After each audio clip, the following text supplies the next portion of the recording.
Hi, I'm Stephy Fung and I'm teaming up with Adobe to show you the latest Substance Painter techniques for digital fashion. Today, we are talking all about zippers and how to add them to your garments. Let's jump in. Alright, we are in Substance Painter and I'm going to add a zipper to this lovely jacket that I've built in 3D. I've already started and I want to show you guys the example of the zippers that I've made for the smaller ones on the sides. So we're going to use the same technique with the zipper tape for this one in the middle. Now to get started, we will need to add a paint layer. Currently, in the middle section, we just got a fabric. We just got a texture material there. And we're going to overlay the zipper on top. Although, if you want to use the zipper tape, you technically don't need a fabric layer if you choose not to. So this is optional. I'm going to add it there just because I like it. And then we are going to type into the assets, zipper tape. Double click it. And then we need to select paint along path. Now, we are going to try and draw in a straight line, use a pencil.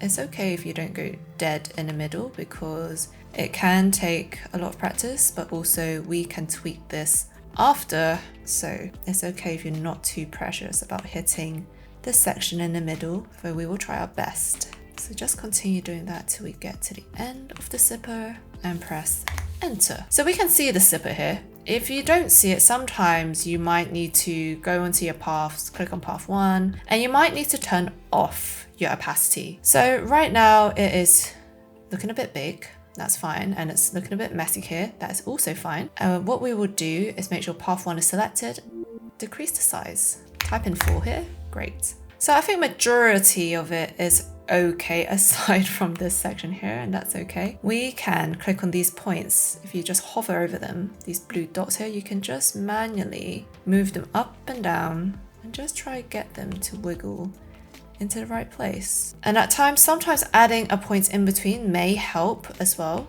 Another thing that will help is if you haven't already, on the orientation, you must have follow path on, because sometimes when it's off, it can look absolutely crazy. And then the rest of it really is to patiently, manually add points or just move the blue dots and just see how we can make this a lot neater. So I am just going to fast forward this section because a lot of it really is just tweaking, and I will be back once this is all fully cleaned up.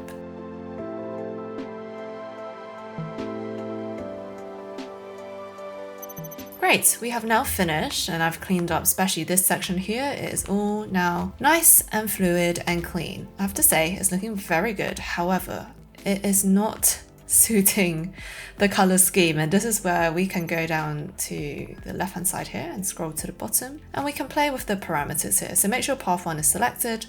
And let's start with the fabric color. I would like to make it black. And you can play with the roughness here, of course. Or you can have it ultra reflective, really depends on your vibe. I think I'm going to go for more of a roughness or rough look and adds a little touch of metallic. Then with the zipper, well, we've got choices, you see. We've got a zipper type, you've got metal, you've got coil, and then we have invisible. Now, I typically use metal or plastic, and in this case, we are going to choose metal. And of course, you can change the color. So I don't want it gold, because it's not in my color palette for this piece, and instead I'm gonna go for a more silver. And now if we go to the paintbrush button here, ta-da, it is looking good. And this is how you can customize and have an editable zipper that you can change the look of quite easily in Substance Painter. So I hope you guys